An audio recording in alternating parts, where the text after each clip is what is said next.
你不知道前面会发生什么事情，你不知道前面会有什么妖魔鬼怪，但是你就是得上路，你得上路，你才会知道说你有没有准备好要去走这一条路，你有没有能力去克服中间的一些关卡。你之所以会留在旧有的世界里或旧有的模式里面，那是因为你还没有这个意愿，你还没有这个意图。只要你有这个意图，你改变了，这个旧有的模式被你推翻了，这些速度就会变得很快。不要太担心，宇宙帮你关上一扇门，一定会为你打开一扇窗。你要做的就是活在当下，做出最适合你的判断以及选择。这只是一个开始跟一个过程，还没有来到你最巅峰的时刻，所以千万不要在一开始最辛苦的时候你就放弃了。你要停留在你原本的状态，还是你愿意去接受宇宙给你的未来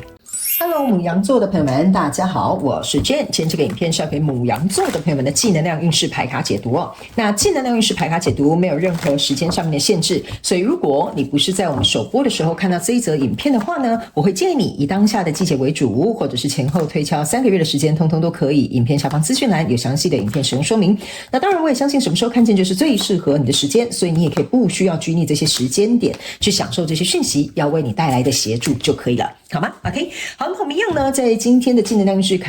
这个牌卡解读开场之前呢，我们会来说明有关于这次技能量运势牌卡解读的整体架构跟流程啊。首先呢，技能量运势牌卡解读会分为上下半场，上半场就是你目前看到我正在洗牌先牌的这个部分，我们会分为3个部分来做一个说明。第一个部分，我们会先来看看各个月份的能量场的现状以及这个概括 ，OK 哈。那第二个部分呢，我们会来看看在哪些面向哈，在这一季啊，你可能会在哪些状况里面呢，会感觉到有点内耗。第3个部分，如果你希望这一季能够运转顺利的话，你需要拥有哪些内在的力量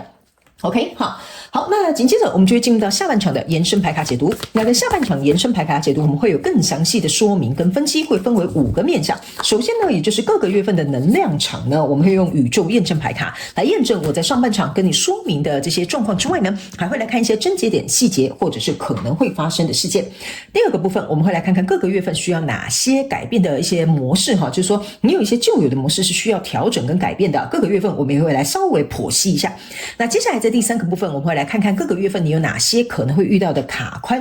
关的点，那我们就来超前部署来提前解套一下。第4个部分，在各个月份经历过这一季的洗礼跟学习，你会拥有或者是必须要学习哪些全新的能力 OK 哈。最后就是大家最喜欢的天使跟宇宙传讯的部分，会透过传讯者我以口说表达的方式，我们一起来听看看天使跟宇宙有什么样的话，希望透过我来传递给你 OK 哈。好，那等一下呢，我们在解牌开始的同时，跟新来的朋友们说明一下哈，我在解牌的过程我会讲第1个月、第2个月跟第3个月，并不代表是今年的1、2、3月份，而是这个季度的首月、次月跟末月，好吗 ？OK 好，那接下来就请牡羊座的朋友们给我一点时间，让我去感受你能量场上面的呈现跟细节哦。好，请稍后哦。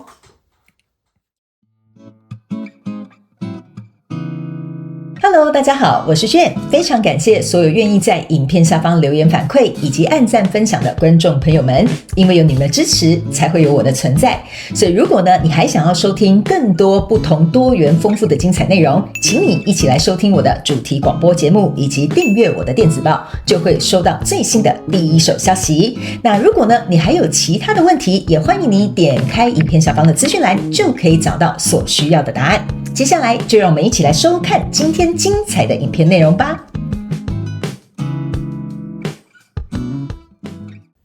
OK， 好，我个人会感觉呢，这一季的能量场对于牡羊座、白羊座的朋友们来说，哈。这是一个有点像是你要重新耕耘，或者是比如说要把这个人事物或者是状况呢更加优化的一个季节，就是说这个季度比较有点像是在种种子，然后呢在松土或者是在灌溉、在施肥的一个阶段。OK， 那比较有丰盛或丰收，或者是看到一个结果，可能要到下一季的能量场，但是这一季你有很多需要学习跟调整的地方，所以我刚刚呢感觉这个能量比较稍微久一些。OK 哈，好来，那等一下呢，我跟新来的朋友们说明一下哈，你如果要来到我的频道看我的影片，你必须要跟我一起灵活运用妈妈生给我们的大脑。我希望你可以把我提供给你的讯息，对你来说最大利益跟效率化。OK， 所以呢，等一下我们在解牌的过程当中，你可以把它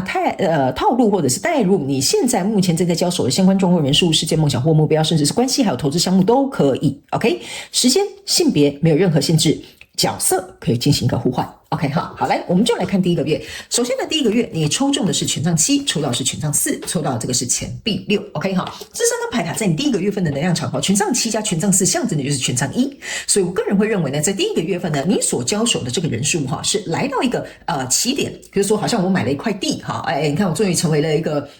这个地主好，买了一块地啊，我打算要来种我自己的，比如说我随便举例哈，比如说我要种很多苹果树哈，所以呢，这个第一个月份比较有点像是我们很兴奋，终于有个机会来了，但是这个机会呢是藏在这个土地里面的哈，但是我们知道说，我们想象的是，它会有一个丰盛的画面哈，可能到年底，我就可以有一个，我跟你讲哈，我跟大家讲，我在看这个权杖4的时候呢，刚好这个影片录制的时间是4分44秒，所以象征的意思就是说，你不要太担心，这个跟你交手相关状况人数呢，它会以一个很稳定的方式很稳定的方式去发展，但是因为它很稳定，所以它地基要够稳，所以它速度可能会比较慢。所以如果你是属于比较没有耐心的牡羊座跟白羊座的朋友们哈，这个跟你交手相关状况人数，你必须要先有一个心理准备，这个是需要时间的。OK 哈，好，那接下来呢，在这个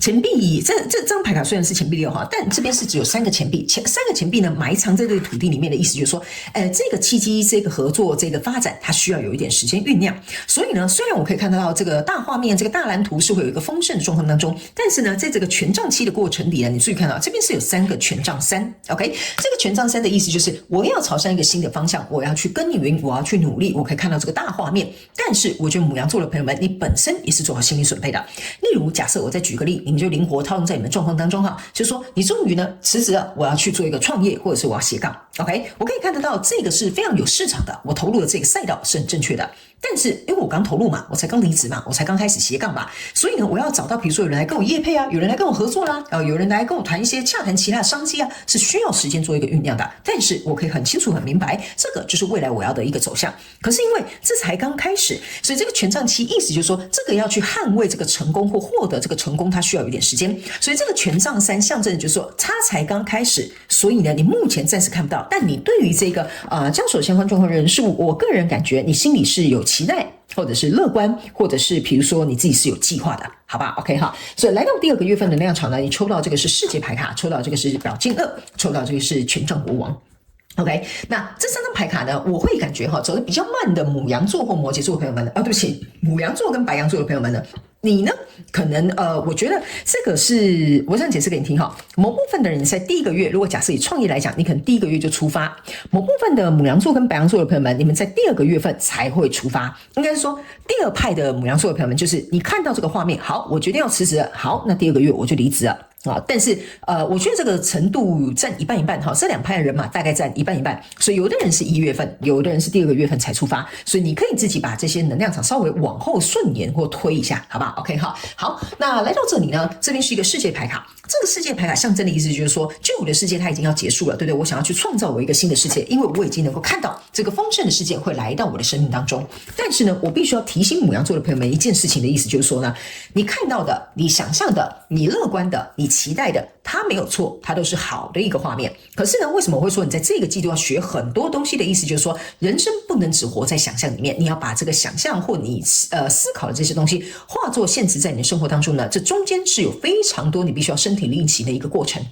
OK， 所以呢，这个身体力行的过程就来了，这个就是权杖国王。OK 哈，这个权杖国王加上这个权杖7哈，意思就是说，我刚刚有讲为什么会分为2派哈，因为我准备要进入到第2个月份能量场的时候，我发现有的人在这边动了，有的人是从这边才开始启动。OK， 所以呢，这个权杖国王加权杖7象征的是权杖8，意思就是说，真正大部分的动能哈，就是说你不管早出发或晚出发哈，你们到第2个月你们都已经出发了。OK， 好，我不知道我这样讲你能不能理解哈，所以在这里出发的就出发了，在这里走到第2个月你也已经出发了，所以呢，这个就是一个权杖国王的一个意象哈。那这个权杖3加权杖国王象征就是权杖4，意思就是说第2个月就是在打地基、在施肥、在栽种哈，或者是在除虫的一个过程。OK， 那权杖7加权杖国王也象征是权杖8，意思就是说这些动能会在这个时候出现。OK 哈，然后呢，这边呢还有一个权杖4加权杖国王，象征就是权杖5，意思就是说你暂时得不到什么样风光的场面，因为我才刚开始栽种嘛，我才刚开始创业嘛，我才刚开始执行嘛，所以你不要急也不要慌。OK 好，我觉得你某部分牡羊座的朋友们，你在这个季度的过程当中是第1不要急，第2不要慌，第3不要觉得说这个结果要很快看见哈。我觉得这都是你内心会在这一季会去经历的一些考验跟成长。OK 哈，但你不要忘了，你是一个权杖国王。代表的意思就是说，你是这个掌舵的人，你是这个掌权的人，所以你是有好好的走在你的赛道上的。OK， 那来到这边有一个宝剑二，这个宝剑二你可以注意看一下哈，这像是一个士兵，然后跪坐在一个可能已经枯萎的这个树的面前哈。OK， 这张牌卡象征的意思就是说，在这个你已经准备要去做这个或者是跟这个人数进行一个交流或合作或在一起或者是发展的时候呢，这个宝剑二就是说我已经拍板定案了，这边已经没有回头路了。这个宝剑的象征的意思就是说，就算你在犹豫不决，你在拖拖拉拉，你在三三八八哈，牡羊座的朋友们，你在第2个月，你一定会下这个终极的决定，就是说这已经结束了，这没有办法了，我已经下好离手了，这已经就是有去无回了，我没有任何退路了，我只能全力以赴。OK 哈，所以我觉得也是因为这张牌卡的一个原因，所以导致于你的专注力、你的动力、你的动能是朝向你要的一个方向是很我觉得是很这个能量场是很扎实的在做一个滚动。OK 哈，所以呢，来到第3个月份的能量场，这个就是为什么我会跟你讲，你在这个季度过程当中，你要栽种，你要施肥，你要调整，你要学习，所以你不要急。OK 哈，这张牌卡就是有一个人在挑灯夜战，在想，哎呀，这个城堡该怎么盖？这边呢是有一个蓝图嘛，我要怎么盖这个城堡，对不对 ？OK 哈，所以我要想一下哈，这到底要怎么样去计划？这桌面上呢，还有后面呢，也都有它的一些工具。所以这个钱币3象征的意思就是说，来到第3个月份的时候呢，你会发现，哎，我好像在第1个月跟第2个月稍微有点努力咯，有一点雏形哦。你看，这就是我的模型嘛，是不是这样说？对吧？所以有一点模型之后，我该如何扩大呢？我该如何再度优化，让它能够有所扩展的空间？也就是这张恋人牌卡。这个恋人牌卡象征就是说，哎，我已经在这边有一点就是我有这个土地了嘛，我已经有点基础了嘛。可是呢，目前这就是一个基础。你懂我意思啊？就是一个基础而已 ，OK？ 所以呢，在这里我要如何能够再把它种出这个非常丰盛的这个苹果树？ OK， 所以呢，这个他们说这张牌卡叫做一体两面，现在是这样，那我要如何把它转化成这样？还有哦，牡羊座的朋友们，我必须要告诉你哈，我觉得你在执行的这个跟你交手相关状况人数是有受到一些比较高频能量的保护的，不管是你的祖先啦，或者你相信什么观音菩萨、真神阿拉哈，我感觉这个是有受到保护的哈，因为我总觉得我在读到这个能量场的时候，旁边是有一股很微妙的这种结界、这种保护能量场在巩固着你的，所以呢，我觉得你不要太害怕，你不要自己吓自己就好了哈，因为我感觉哈，牡羊座的朋友们，你这一季的这个状态比较像是你跟你自己内心的这个抗衡或心魔哈，比较不像是别人来干扰你或影响你这件事情的发展 ，OK？ 所以呢，你千万不要自己吓自己，然后吓到吃手手或咬手帕哈，那就没有办法了 ，OK？ 好，那来到这边是一个宝剑十，这个宝剑十象征就是你注意看到，这个人是闭上眼睛在思考，我要仔细的去规划，或者是有谋略、有策划的把这个新的开端能够经营得很好，所以我个人会感觉这张牌卡哈有一个能量场，就是你只要心能够定下来，能够稳定下来，就算目前荒芜一片，你就不要太担心，这是一体两面。你刚开始在挖这些土壤堆的时候，在这些施肥的时候哈，那些种子啊不会第二天就给你冒出来，你总是要耐心等待。OK 哈，所以呢，我觉得在这个季度的过程当中呢，你有一些比较细节要该学习的、该经历的，或者是该调整的，我们在下半场延伸牌卡解读来帮你做一个详细的解说，好不好？但是目前我感觉你整个季度就是很稳定的，在你现在目前交手这个相关状况人数上面走，这个能量是很 OK 的，再加上有一些高频能量的保护，我觉得这个结果是指日可待。我们来看看下半场会不会稍微先剧透一下，好不好 ？OK 哈，好，接下来呢，我们来到第二个部分，我们来看在这个季度的过程当中，你有哪些状况，或者是可能会在哪些面向感觉到内耗，好不好 ？OK 哈，好，这里总共有3张牌卡。OK， 这个叫做友善跟讨好，这个叫戒心跟疏离，这个叫向往跟嫉妒。OK 哈，我觉得呢，首先我们先从第一张牌卡这边来看哈，这个就是我刚刚讲的心，你要有稳定的心哈。这张牌卡你会内耗的地方，就像我刚刚讲的，这张牌卡这3张牌卡刚是盖着的哦。我刚刚有跟你说了，你只要不要受外在的人，外面没有人要破坏你的事情，也没有人要影响你什么事情，但是你要像这个宝剑这个后面有插宝剑士这个人一样坐在这边，你要能够心像是深耕大地一样稳稳的坐在这里就可以了 ，OK？ 因为你要去想哈，这个宝剑十下一张牌卡就是宝剑1，这也是为什么我刚刚在跟你解你的能量场的时候，我就会觉得你的好消息是在下一季，所以你不要急 ，OK？ 还差一步 ，OK？ 那这张牌卡说你为什么会内耗的意思就是说，你注意看哈，你照这个镜子意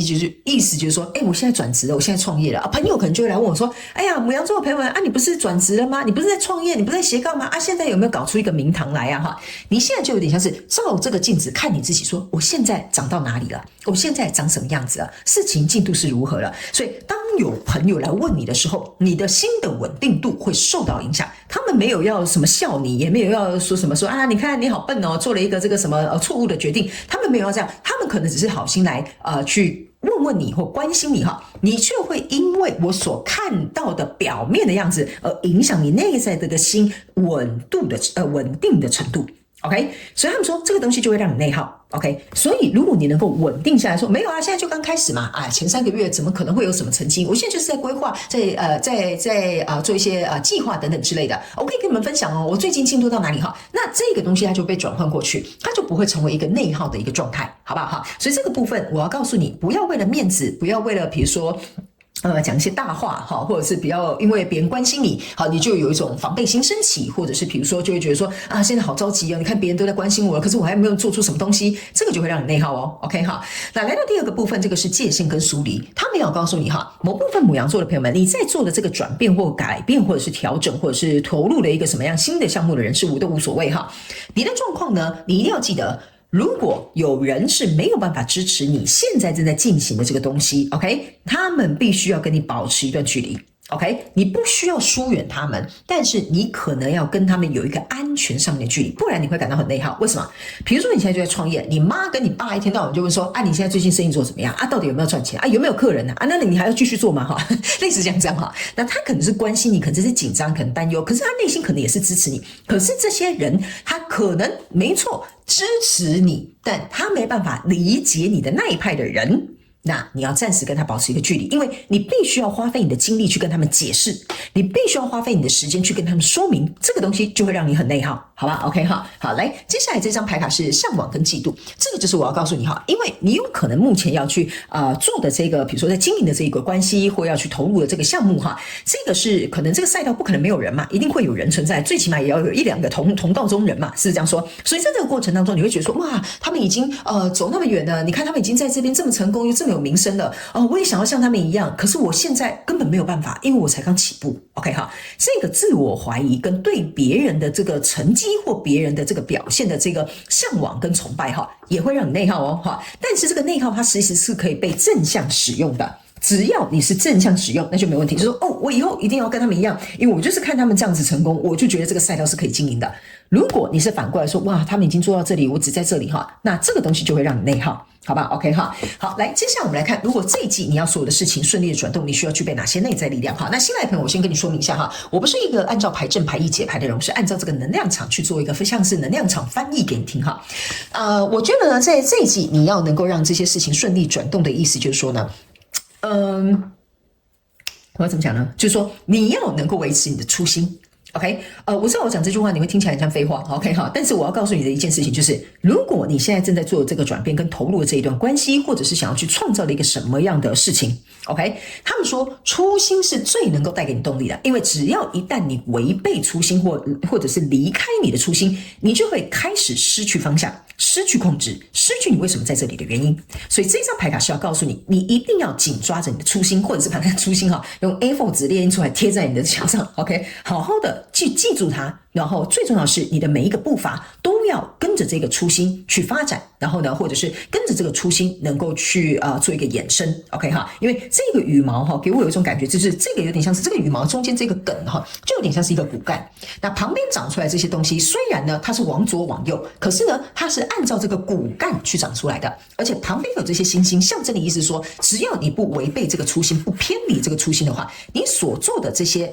比如说展开或者是去尝试的东西，它都会充满着希望。OK 哈，所以呢，这个是第一个。如果你希望这件事情能够顺利的去拓展的话，你内在要拥有的这个内在力量就是这个。OK 哈，那因为他们叫我再补充一个东西有点像说这个初心有点像是你的内在导航。OK， 所以你就会知道说你是在一个正确的道路上，你就不会紧张。OK 哈，好，那另外这张牌卡呢，它没有告诉你你必须要能够深刻的去活着，并且去感受你现在正在经历的这一段。什么意思呢？就是说，比如说你现在是想要追一个女朋友，或你现在想要去创业，或者是比如说你现在换了一个工作，或者是你想要考一个证照，都可以你们要灵活运用这些讯息套用在你的状况里。他们说你要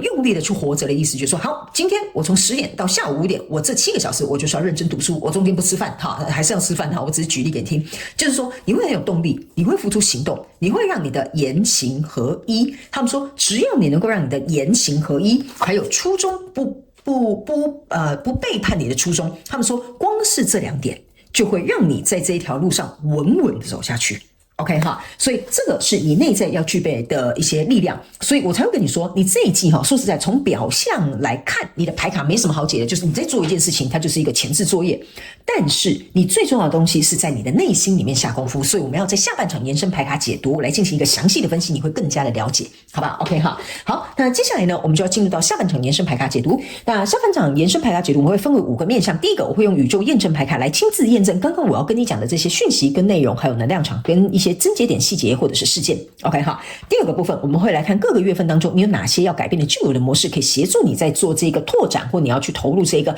相关状况人事物的时候能够更加有利。第3个部分我们来看一下各个月份有哪些卡关点，我们就超前部署一下。第4个部分在各个月份你必须要拥有或者是学习哪些全新的能力，我们也一样告诉你哈，这个呢就会加成或加速你这个状况前进。第5个部分我们就会来看看天使跟宇宙有什么样的讯息，希望透过我传讯者我来告诉你，好吧 OK 哈。好，所以呢如果你也想要来加入我们的下半场延伸牌卡解读，那我们下半场的这个延伸牌卡解读的连结就在这一则影片下方的资讯栏的第1行，你绝对可以轻松的找得到它，也欢迎你们以行动来支持我们的频道，好吗？好，所以呢，以上到这里，这就是我们上半场的净能量运势牌卡解读。我希望这些轮廓可以给某部分的牡羊座跟白羊座的朋友们一点点小小的头绪，好不好？那也非常感谢牡羊座的朋友们来收看我的影片，也希望你会喜欢。那我们就下半场延伸牌卡解读见咯，拜拜。